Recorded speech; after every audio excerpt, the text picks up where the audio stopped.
So today I'm going to get the chance to spend the day with top motocross rider Jake Nicholls, and I'll be totally honest, lovely place and all that, but I'm not happy.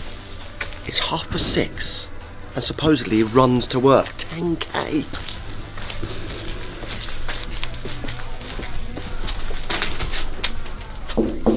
I mean, who runs to work at 6:30 in the morning? When I was an athlete, I didn't do this. Morning. How you doing? Are you mad? Is this like a frequent routine for you to run 10k to work? Fairly frequent.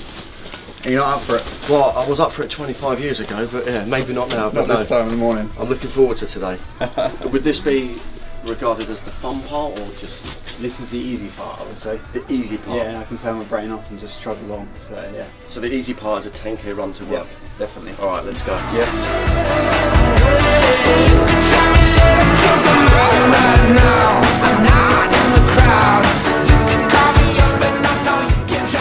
So in terms of non-specific motocross training, obviously not being on the bike, what else do you do then? Is it just cycling, running, swimming, I suppose? I don't cycle very much because of the time involved. Because Right. obviously, like, I've always been taught that like an hour run is like a 2.5 hour cycle. Yeah.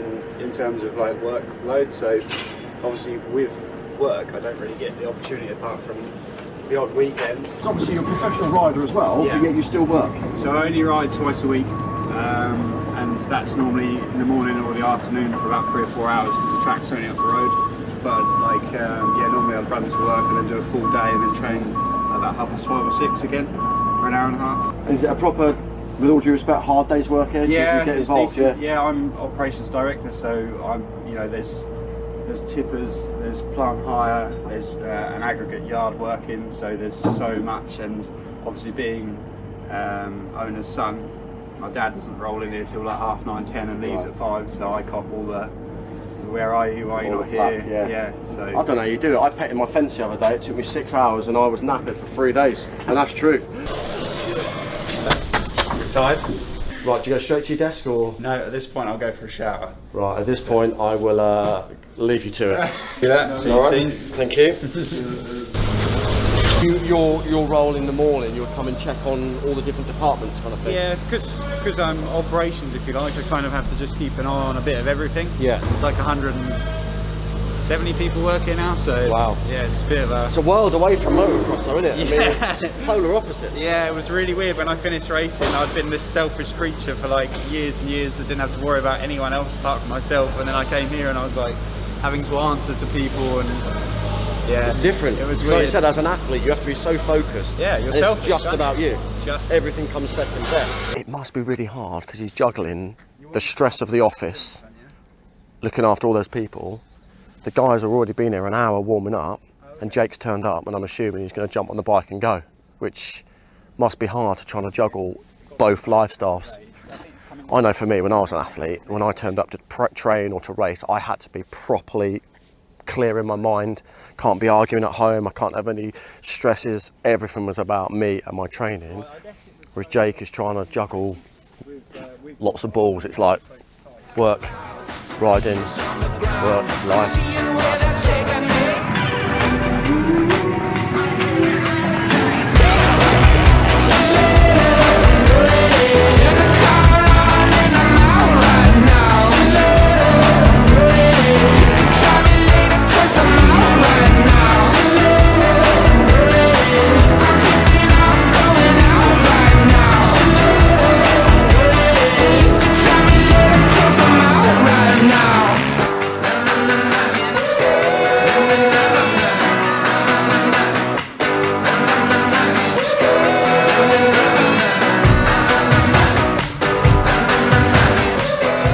Jake, it feels like I've been awake already for about 2 days.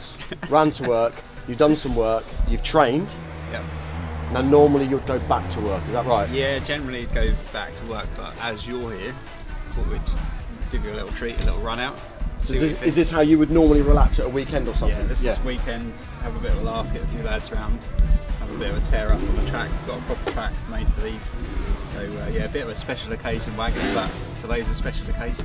So for you, just to get my head around it, for you to relax, it's all literally petrol related, adrenaline, going fast. That's how you relax. Mountain biking, a bit of this, bit of jet skiing, that's relaxing. I've heard a lot about it, so I can't wait.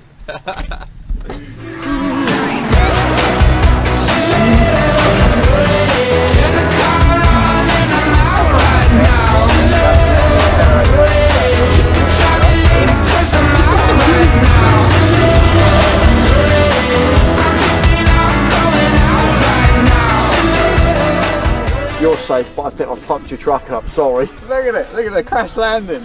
That was mega, I loved it. Oh, you did good. That was cool. So fun.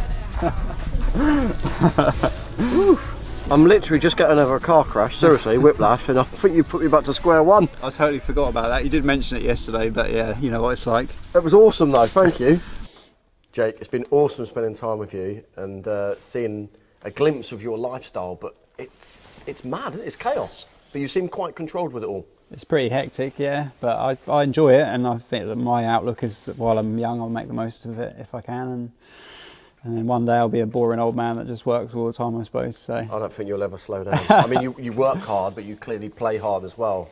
I mean, to juggle the job with the riding, a lot of people would say, surely you're taking on too much. I mean, most people you race, I'm assuming that's their full-time job. It could be yours, yeah. But you choose to work hard as well. Yeah, that's it. I mean, I'm fortunate in that, you know, I'm part of a family that's got a family business, and I've got a sister, but she's not in the business. So for me, it was an obvious. Once I finished racing World Championships and I wasn't in Europe all the time, it was an obvious step for me to become part of the business. But yeah, quite how in depth I was going to be, I didn't know. But obviously, yeah, I'm full on. But I enjoy it, to be honest with you. I do get a buzz out of it. Sometimes, obviously, you go home with a bit of a headache, or quite a lot of the time. But that's more people normally rather than actual machinery problems. I don't know how you switch off though, because I'd find it quite hard to differentiate between your work stress and then come in here and quite frankly, it's dangerous what you do. You've got to be on the ball. Yeah. But somehow you have to have that switch, do you, to think, right, I'll deal with those emails later. I'll deal with that stress from work.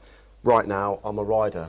Because time is of the essence for me. I've always got like a bit of a program. I don't just come here and ride. Do you know what I mean? I've always got like, right, I'm going to do 10 minutes or 20 minutes and a block, if you like, and then I go. So, you know, it's pretty structured. And then, and for that, I just go as hard as I can. And when you go as hard as you can, you know, you can't think about much else, can you? No.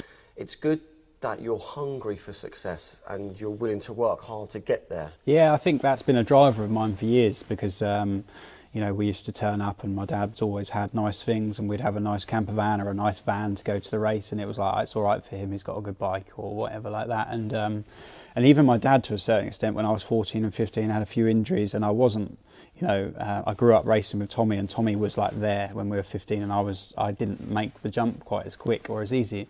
But it was a big driver of mine. Even my dad was like, you know, do you think you should just sort of? And I was like, no, I still want to do it. This is, you know, this is where I want to be. And he always wanted me to work with him because he worked with his dad from he was like the age of like 11. Yeah. Didn't go to school, just worked. And he always wanted me to do the same. And I had no interest in it, honestly. I just wanted to be a world champion, and that was kind of my vision all the way through. And a big part of it was to prove people wrong. That oh yeah, it's all right for you, you've got money, but you know, as an athlete, you can't get anywhere. Don't get me wrong, I've had help. You know, I've obviously had a nice bike and this, that, and the other. You know, here and there, you get a little bit of a leg up, but it doesn't make you a professional motocross rider. You know, and like you said, you're lucky. Yeah, you've ridden nice bikes and you've been financially helped along the way, but you've done this. Yeah, definitely. And I think that's also a big part of how I've found the transfer to work life like quite easy, because I have a different relationship with my dad. Like, we have a real good relationship, because as a father and son in riding, we weren't good. I couldn't listen to him. I never listened to him because he'd never done it, and so I was like, he doesn't know. And so in the end, he sort of said, right, you go racing with them, I'll buy you a bike and you see how you go. And that's where I made a step, because I didn't have him in my ear. Yeah. And I got better. And with work, it's sort of same. Like, you know, I knew that I had to kind of start at the bottom in the work. You know, I was loading a screener in our yard for 6 months and kind of sussed it out. And it was really, really difficult. The first 6 to 12 months, I was properly lost in the business and I didn't know where I was going to be at and stuff. But kind of just stuck at it, and I want to do it, and I know where I should be and where I need to be. In a weird way, do you think work life has helped you as a rider? Because does it take the pressure off a little bit in terms of you've got another focus now? Massively. I mean, like it was 2018 was my first year where I wasn't full time, like I was working, and straight away I was just at the race with a different attitude. I was so happy to be there, happy to be like out of work for the week, and just couldn't wait to ride my bike. You know, perhaps used to ride 3 or 4 times a week. Now I only ride twice a week, and it's just, you know, I'm so grateful every time, and it's a hobby. It's like gone back to a hobby, if you like, that obviously I get to do professionally. Because people would think probably the opposite. Someone like Tommy, for example, he's obviously full-time, he's concentrating on his riding day in, day out, whereas you can take yourself away from it. I would assume as an outsider, well, surely he's got a massive advantage because he is just riding all the time or just concentrating on that. But you're saying the opposite for you. Yeah, I don't see it as an advantage because I know that I work as hard or harder than all of them still. Do you know what I mean? So I think that's why mentally I'm good with it, because I know that it's a bit harder for me to do the time, but equally that's more gratifying a little bit because you're like, yeah, well, I'm still doing it, and I'm doing 11-hour days. I'm always late for everything with racing on purpose. I never turn up early. I'm always like get there at the last minute, roll up to the start line right before we're supposed to go up and stuff. And it puts me under more stress. It really does. Like, it's not like I'm just relaxed and I cruise up there, but I know that if I sit there and I'm early, I start thinking, and when I think, it goes tits up.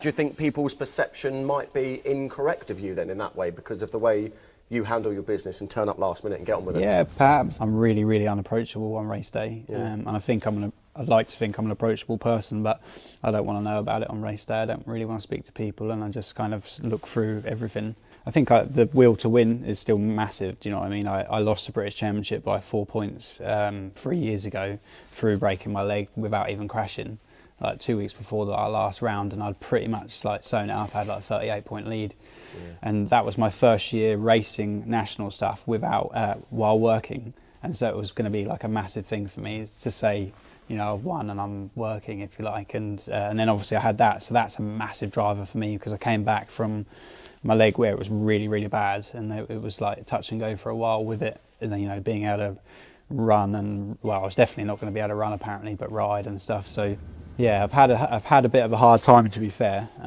but it hasn't put me off one bit. One thing I'd like to ask about the relationship you've got with your teammates. So say Tommy, for example, you know, your teammates, but you are rivals.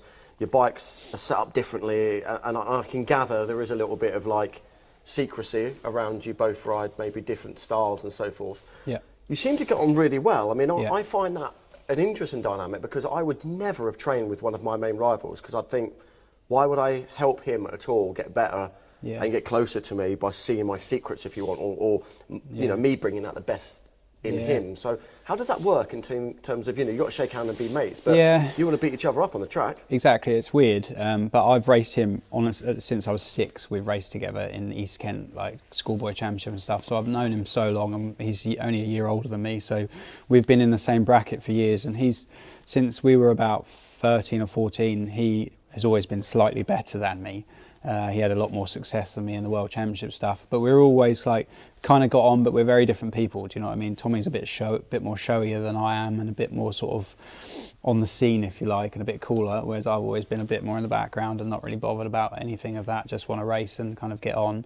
But we've always got on. We're not particularly close because, like I said, we're just different people, and that's just how it is. But I can see the respect is there between you two. I've watched you both, and as you said, you are different characters. Yeah. No, but you definitely. seem to have that mutual kind of like respect. I think so. You know, from my side, I've always been, you know, well aware of how good he is. Obviously, because I've faced him most of my life in racing terms, and anyone that's better than you, whether you like them or not, you have to respect. Obviously, in a certain way. But I've always raced good with him as well. When we've had battles, it's never got to the point where it's like you're at each other's throat. And like I say, we're different people, and Tommy's quite a soft person, like in general as well. So you wouldn't really have a tear up with him. He's not that kind of a person either. But yeah, in terms of like teammates, it's weird. It's not that easy. As a team, you want to see each other do well as well in a strange way. Yeah, I don't want to see him do well. I've got no interest in that. But no, I mean, you know, there's no ulterior like motive to it. But it's not like I'm not bothered how he gets on. Really? I really am not. No. But You know, obviously for the team and the sponsors and stuff, it's better. But if I'm being totally honest, it really makes no odds to me. I just want to beat everyone. Do you pay much attention to his lap times and stuff that he's doing over the last couple of days, or do you pretty much do your own thing? No, every time we're on the track, we all ride together. You can see where he is. Do you know what I mean? That's the first thing I think every man would be lying if he said it was the first thing they didn't look at was where how much quicker or how much slower are you than everyone else. So yeah, we've been having a bit of a face-off the last 2 days. Do you know what I mean with it? And it's been good because I think deep down we both know that going into race season we need that, because everyone's a legend in their own backyard, just riding around on their own or riding around at a practice track where we're surrounded by amateurs just doing it for fun.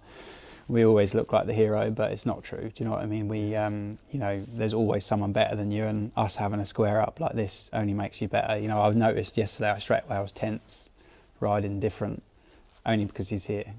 And your relationship with Dave, your team manager, it's really nice to see, because you almost seem to me like your mates. It seems really quite relaxed. I'm sure he can be strict, but yeah, it's nice, isn't it? Dave's never really been that strict with me because I've trained with him since I was 15. I used to go, when I left school, I used to go get a train from Ipswich to Columpton near Exeter, and basically live there all week and then come back on a Friday. And I did that for like 3 months in like 2005, 2006 and 2007, and we just trained 5 days a week. And so he knows my character. Like, he knows he hasn't really got to say too much to me. Like, it's almost sometimes just slow me down a bit in terms of what I'm up to off the bike and stuff, training wise, rather than go, you're not doing enough. You know, he kind of moulded me in terms of my training all those years ago. You know, when you're 15 you just pick up on something and that's it. And he had a really good reputation for being, you know, a strong man and of the sport, if you like, and fit, really fit. So from that side it's good. And then with Honda, they've always had the most professional team in the pits in Great Britain.